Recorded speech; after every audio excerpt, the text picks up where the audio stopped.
What's going on, guys? Welcome to a very special Sunday conversation, which is actually being posted on a Monday because this weekend I was at the D23 Expo in Anaheim. So a lot of information came out of this expo about Star Wars, Marvel, theme parks, video games, so I got a lot to go through here. We're going to get started right away. This is some gameplay from Disney Infinity 2.0. I got to play a little bit of 3.0 over the weekend, and I was in the mood to fire it back up. The Spider-Man playset was on sale. I never had it, so here's some gameplay from it. So jumping right in, Disney held a panel to show off their upcoming live-action feature films. And I'm going to start with The Force Awakens. I was predicting that there would be a theatrical trailer shown here, or some new footage.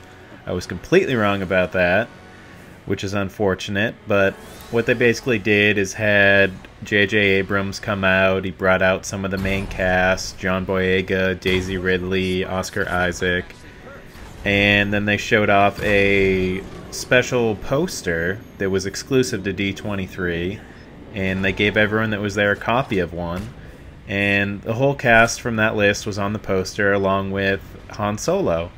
And J.J. Abrams just said, you know what's weird is having someone on the poster that's not out here. Do you guys want to see him? And out strolls Harrison Ford. This was amazing. The crowd was going insane. I've been to several conventions, many Star Wars. I've always joked, oh, is this going to be the one where Harrison Ford finally shows up? I was not expecting it. I thought he did Comic-Con. He was done with it. He usually doesn't like doing live appearances like this. So it was a total surprise for everyone, and it pretty much made up for not seeing any new footage. Now what we did get is a little update from Gareth Edwards on Rogue One, where he basically just said hi, and he was in the middle of the desert shooting, and they revealed the first cast photo as well as an expanded cast list. Definitely excited for that movie. It's an interesting thing they're doing with it, where it's going to feel more like a war movie. They have a lot of crew from Saving Private Ryan. There's going to be no Jedis, they said, so it's definitely going to be a little more grittier, but they've said it's still going to have the Star Wars feel to it, which really isn't that gritty, so I'm hoping they nail that balance and the movie turns out really good and has a different feel from the other Star Wars movies. They didn't announce anything about a Boba Fett movie or a Han Solo movie. They just basically showed that there's going to be a Star Wars movie every year. Marvel also did a presentation where they went through their two upcoming movies, Doctor Strange and Captain America Civil War. Now, Doctor Strange hasn't started filming yet, but they did show a trailer from the concept art that they've had, and it looks really cool. It showed Doctor Strange's origins in this movie and what his costume will look like and all that, so it looks pretty good. I'm excited. But Captain America Civil War, I can't wait for this movie. I loved Captain America 2. I thought the action was great in it. Those directors really nailed it. They're back for the third one. They showed about a 3-minute, I think, sizzle reel. I couldn't really tell. I had too much fanboy adrenaline going, but it definitely looked really cool. It looks more like an Avengers movie, to be honest. I mean, everyone's in it. So we didn't actually see any Spider-Man though, and I know he's supposed to be in it, I believe, but he wasn't in the trailer anywhere. But yeah, Chris Evans came out and introduced this footage and talked a little bit about how much he loves Disney, of course, because it's a Disney Expo and they're making him a lot of money, and he's making them a lot of money, so it works out. So that's definitely a movie to keep an eye on. And then Disney showed some of their other live-action movies, like Jungle Book, Pete's Dragon, which I didn't even know they were making, but they showed a little trailer from that and it looked cool. And Beauty and the Beast, which hopefully turns out well, because I grew up with that movie and I loved it, and hopefully they do good things with the live-action version. They had a special panel for Disney Interactive, where they showed off a lot of Star Wars. I don't know if you guys have played the Star Wars Battle Pod, which was an exclusive to Dave & Buster's for a while. It's really awesome. If you have one around you and you're a Star Wars fan, you really should go play it. It's basically this giant arcade cabinet that you sit in, and you have pretty much a screen that goes almost all the way around you. And your seat moves, it rumbles, you have a joystick, a throttle, and you're basically doing the trench run or battle for Hoth. There's air inside that blows at you when you're flying. It's really cool and immersive, and definitely a lot of fun for any Star Wars fan. But they announced that they're going to have a home edition that you can buy if you want. It looked really cool, and then you look at the price, which is about where you'd expect it to be, I think, which is $35,000. So if you got that money laying around, you should probably buy it. But for those of us that don't have $35,000 to spend, we were more interested in the Star Wars Battlefront presentation. This was actually pretty disappointing because they didn't show off any new gameplay, announce anything new, which was unfortunate. I figured, why not announce a game mode here or something new? All they did was show off some concept art for the Jakku maps that are going to be coming out that tie in with The Force Awakens, but I mean, they couldn't show any gameplay from that, maybe? It's not really going to spoil much, but that was a little disappointing, I thought. I actually got to play part of Battlefront at the expo. I played the co-op Tatooine Survival that you guys have seen. The game plays wonderfully. It's very smooth, very easy to pick up and get the hang of right away. It sounds great, it looks great. I'm definitely excited for this game. I'm really hoping it doesn't let us down. The only concern I have still is how much content it will have for $60, but who am I kidding? I'm getting it, so that's that. There was also a Kingdom Hearts 3 announcement that Big Hero 6 would be one of the worlds you would be going to in Kingdom Hearts 3. A lot of people were really excited about that. They had a guy in a blown-up Baymax suit come out on stage, and I felt really bad for him because it looks really hard to walk in that.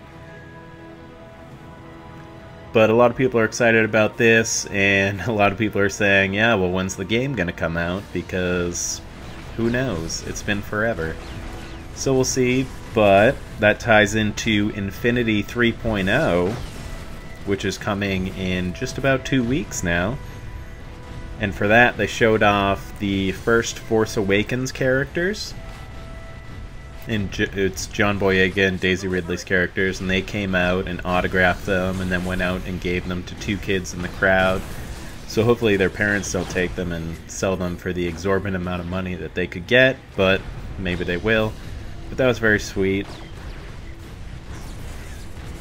They also announced that there would be another Marvel playset called Marvel Battleground, which will be the first time you can do 4-player co-op in a playset. And it would be unlike anything you've done in Disney Infinity before. So I'm excited for that. And they announced that the special unlock you get when you have every character and every power disc would be a Keyblade from Kingdom Hearts. So again, the Kingdom Hearts fans were very excited about that. That's going to cost a lot of money to get every single character, though. I don't think I've done that yet. And finally, I'm sure most of you have seen that Sony announced a Star Wars PlayStation 4 Special Edition console, which has a Darth Vader head printed on it, and a special controller where the buttons are actually like the lights on his chest. That's how they're colored, which I thought was really creative, and I actually didn't catch right away until someone pointed it out. And there's going to be 2 versions. One's going to come with the Disney Infinity Saga bundle, and one's going to come with the deluxe edition of Battlefront, which is great because I hate when a console bundle comes out with a game I want and they don't put like the special edition of the game in there, because I think you should get it for buying a whole console. So it's about time someone did this. But I'm definitely excited for that console. I'm going back and forth whether I want to trade in my current PS4 for it.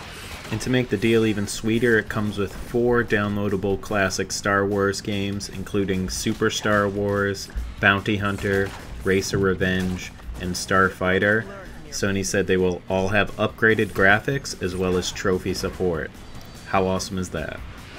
But I think what the biggest news is that Disney is finally building their Star Wars themed land in both their Orlando and Anaheim parks. This is going to be the largest expansion to the Disney parks ever.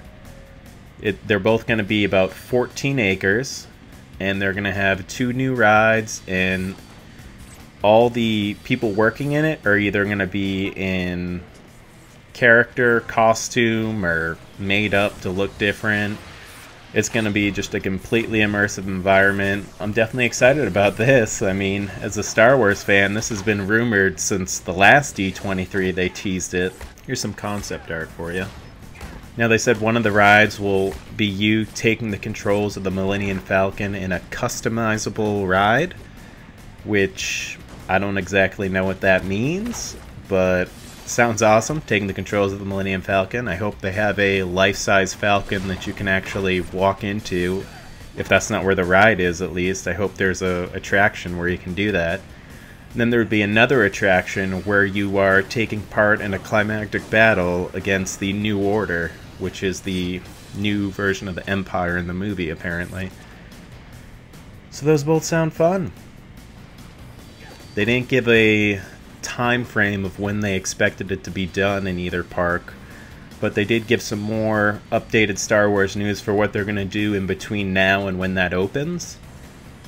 So for people living in California like me, they're finally bringing something like Star Wars Weekends here. In early 2016, they're launching something called Season of the Force, which is kind of gonna be like a Star Wars Weekends. They're gonna change Space Mountain over into Hyperspace Mountain, which I can't wait to ride. And they're also gonna be updating the current Star Tours ride with some Force Awakens characters and locations to add more variety to that. So I can't wait to go on that ride as many times as I need to try and get that alternate scene. I know the day Star Tours opened, for those of you that don't know, every time you ride it, it's supposed to be different. There's like 4 different scenes, and there's usually 3 options for each scene, and it's just random which one comes up. So the first day that opened, I rode that ride, I think like 16 or 17 times to get all of the different scenarios. And it's great. If you're a Star Wars fan and you go to Disney, make sure you ride that ride. Do not skip it. And they also said Star Wars Launch Bay would be coming to both parks. I believe this is over in the Hong Kong Disney park right now. It's basically just an area where you can go in, you can meet characters, they have props from movies, just cool stuff like that. It's basically just a little Star Wars hub you can go into. There was also news on the Shanghai Disney park they're constructing. I wasn't really going to talk about this, but they showed some images of the Tron roller coaster that's going to be the main attraction in their Tomorrowland, and holy crap does that look awesome. This is almost making me just want to take a trip to Shanghai just to ride this coaster. You are pretty much positioned like you're on a bike, and the restraint comes down over your back and has the little light disc on it. And it's supposed to be one of the fastest rides at any Disney park. It's inside and outside, and it just looks like so much fun. As a Tron fan, I really wish they would have brought that over to Disneyland. There was rumored they were going to do the coaster here for a while, but then it got scrapped, and they were doing budget cuts, and I'm not disappointed since they're doing a Star Wars land, but it would have been nice to have a Tron coaster here too. Let's not kid ourselves. And finally, Disney revealed a little bit more about their Avatar lands coming to the Animal Kingdom Park in Orlando. James Cameron came out and talked about it with the lead Imagineer in charge of designing it. It's going to have a few different rides. One's going to be where you're flying on the back of a Banshee. It's going to be kind of a thrill ride, and there's going to be another where it's a kind of slow-moving water ride through the jungle, but it's all going to be bioluminescent and lit up and just looking beautiful. They showed some concepts of how the land's going to look. There was a model of the entire land where they're going to have literally floating mountains above you, I look forward to seeing how they pull that off, but it sounds cool. I think it was probably overshadowed by the Star Wars Land news, but it's definitely good for the Animal Kingdom Park. It's going to make it a reason to go there. They're really stressing that this is going to make it a park that you'll be able to go to for the entire day. This land will thrive at night because it will kind of completely change, and like the bioluminescence and all the plants around you and the way you can interact with it will make you want to be there at night. They showed this cool little demo of how the ground where you step, it's actually going to light up as you walk a little bit. So they're definitely putting a lot of money into their parks right now, and I can't wait to see how it all turns out. But yeah, that was the big news regarding theme parks, and I think that's all for this week. I mean, it was a really exciting D23. I had to spend a night sleeping on a convention floor to get into that live-action movie panel, which was not comfortable, let me tell you. And if you want to see more on D23, I'm posting up a video of me just walking the convention floor with a GoPro strapped to me. It was my first time ever using the GoPro, so it didn't turn out as good as I wanted, but it's still cool, and you get to kind of get a feel of everything that was there for people to see. So be sure to check that out. I'll link it right here for you.